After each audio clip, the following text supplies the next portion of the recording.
Hello everyone. हाल फिलहाल की लगभग सभी परीक्षाएं, चाहे वो केंद्र स्तर की हो या राज्य स्तर की, परीक्षाओं में धांधली होना, पेपर लीक होना और उसमें यहाँ पे पारदर्शिता की कमी को लेकर के यहाँ पर अभ्यर्थियों के द्वारा लगातार आरोप लगाए गए हैं और इसको लेकर के कई बड़ी यहाँ पे परीक्षा संस्थाएं घेरे में रही हैं।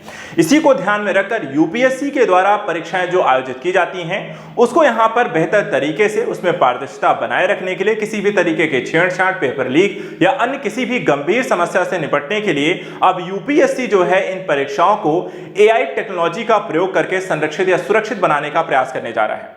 आइए आज हम यहाँ पे समझने का प्रयास करेंगे कि यूपीएससी की ये एआई बेस्ड टेक्नोलॉजी क्या होगी, किस तरीके से परीक्षाओं में धांधली रोकने का प्रयास किया जाएगा और ये कितना यहाँ पर कह सकते हैं कि परीक्षा को लेकर के बेहतर एक कह सकते हैं एक सकारात्मक कदम के रूप में इसे देखा जा सकता है। देखिए यहाँ पे जो मामला आपको आया है कि AI based CCTV surveillance system बनाने का एक प्रस्ताव आयोग के द्वारा यहां पर लेकर आया गया है। इस सिस्टम में होगा क्या, उसे समझते हैं।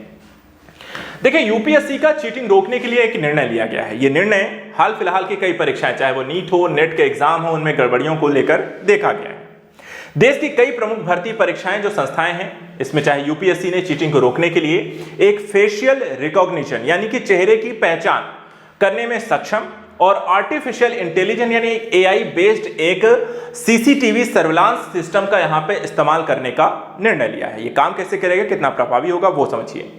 अब इसके माध्यम से जो भी परीक्षा, जैसे कि यूपीएससी की परीक्षा यहां पर आपको हुई है 16 जून को यहां पे कंडक्ट कराई गई, उससे पहले ही 3 जून को लेकर इसको लेकर एक नोटिस यहां पर आयोग की तरफ से आया हुआ था।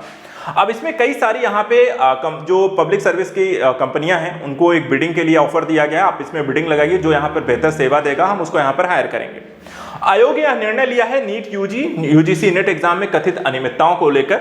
इसके साथ साथ देखा है भारत में ऐसी कई सारी परीक्षाएं लगातार यहाँ पर स्थगित हुई हैं।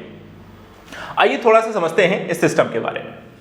यूपीएससी ने देखा जाए तो एग्जाम के दौरान टेक्निकल सॉल्यूशन प्रोवाइड करने के लिए पीएसयूज में बिडिंग कराने के लिए टेंडर जारी किया है और इसमें 4 चीजें शामिल होंगी जो भी बिडिंग यहां पे लगाएंगे। क्या? पहला, जो टेक्नोलॉजी होगी उसमें आधार बेस्ड फिंगरप्रिंट ऑथेंटिफिकेशन हो, क्योंकि आधार कार्ड हर किसी के पास है और उससे सुनिश्चित होता है जो अभ्यर्थी ने फॉर्म भरा है क्या वही है या कोई और है। दूसरा, फेशियल रिकॉग्निशन यानी कि चेहरे की पहचान करना। तीसरा, ई एडमिट कार्ड का क्यूआर कोड का स्कैनिंग किया जाए और लाइव एआई बेस्ड सीसीटीवी के सर्विलांस सर्विस के माध्यम से यानी कि लोगों पर नजर रखी जाए।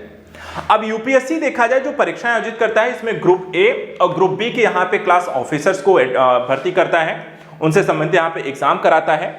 यूनियन पब्लिक सर्विस कमीशन या संघ लोक सेवा आयोग के संदर्भ में हम देखें तो यह एक संवैधानिक निकाय है जो कि 14 प्रमुख परीक्षाओं को आयोजित प्रतिवर्ष यहाँ पे कराता है। इसमें कई प्रतिष्ठित सेवाएं हैं जिसमें आईएएस, भारतीय प्रशासनिक सेवा, भारतीय विदेश सेवा, आईएफएस, भारतीय पुलिस सेवा, आईएफएस के अधिकारियों का चयन करने के लिए प्रतिष्ठित सिविल सर्विस का यहां पर एग्जाम कंडक्ट कराता है। इसके अलावा केंद्र सरकार के ग्रुप ए और ग्रुप बी के पदों को लेकर भी हर साल यहां पे परीक्षाएं आयोजित करता है, इंटरव्यू कंडक्ट कराता है। ये सारी चीजें यहां पर यूपीएससी हर वर्ष करता है।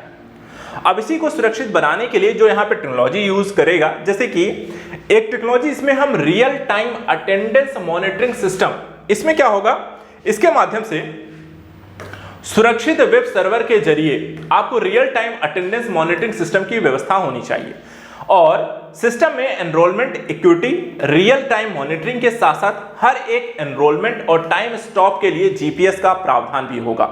इसके साथ यह भी सुनिश्चित किया जा सकेगा कि एनरोलमेंट निर्धारित शिफ्ट के दौरान ही किया गया है, तो यानी कि तय समय पर जब व्यक्ति यहां पर परीक्षा में उपस्थित हो रहा है, अपने आप को एडमिट कर रहा है, अपने आप को यहां पर प्रस्तुत दिखा रहा है, उसी समय उन सारी चीजों को लेकर एक वास्तविक यहां पे एक डेटा क्रिएट करना, जीपीएस के माध्यम से सुनिश्चित करना कि हाँ वो वही व्यक्ति है, वहीं पर उपस्थित है या नहीं है।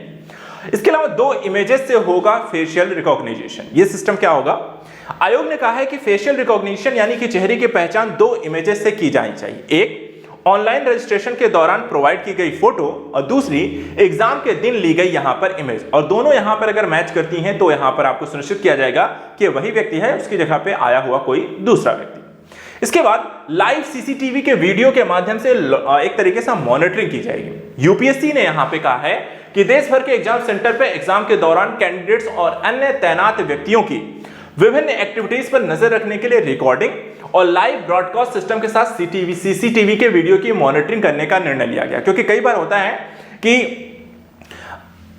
या तो अभ्यर्थी यहां पर अपने पेपर को किसी माध्यम से दूसरे लोगों तक पहुंचा देता है, या फिर यहां पर उन परीक्षा सेंटर उपस्थित लोगों के द्वारा पेपर को यहां पे चीट करके कहीं पहुंचा दिया जाता है और इस तरह की समस्या के कारण आपको पेपर लीक जैसी समस्याएं देखने को मिलती हैं। तो यहां पर नजर रखने का भी काम होगा। इसके अलावा हर 24 कैंडिडेट्स के लिए एक सीसीटीवी यहां पर होना चाहिए। इसके लिए यूपीएससी ने कहा है ताकि यहां पर नजर रखना बेहतर हो सके। इसमें सर्विस प्रोवाइडर को हर एक एग्जाम हॉल या कमरे में प्रत्येक 24 कैंडिडेट्स के लिए एक सीसीटीवी कैमरा लगाना होगा। अगर कमरे में कैंडिडेट्स की संख्या 24 से कम होगी तब भी कम से कम एक सीसीटीवी कैमरा लगाया जाना चाहिए। यह सुनिश्चित करना है कि सीसीटीवी कैमरा और कैंडिडेट्स का अनुपात 1:24 से कम ना हो और कोई भी यहां पे ब्लाइंड स्पॉट नहीं होना चाहिए कि ऐसी जगह लगा हो कि वहां पे कुछ अभ्यर्थी बच रहे हो उसकी नजर में ना आ रहे हो।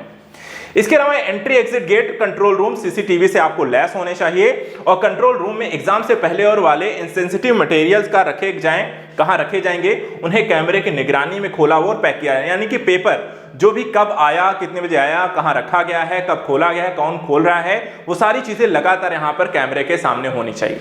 इस तरीके से यूपीएससी अब सुनिश्चित करने जा रहा है कि यूपीएससी के द्वारा कंडक्ट कराई जाने वाली किसी भी तरीके की परीक्षा में किसी भी प्रकार की कोई भी गड़बड़ी ना होने पाए। अगर ऐसा ही हर यहां पे संस्थाएं अपने द्वारा आयोजित की जाने वाली परीक्षाओं में ऐसे सिस्टम को लागू कर दें तो भारत में सभी जो परीक्षाएं हैं वो यहां पे तय समय पर हों, सुरक्षित हों और अभ्यर्थियों का समय भी खराब नहीं होगा। फिलहाल आज के लिए इतना ही। नेक्स्ट वीडियो में कुछ और इंपॉर्टेंट टॉपिक्स को लेकर मिलेंगे। Thanks so much and good luck.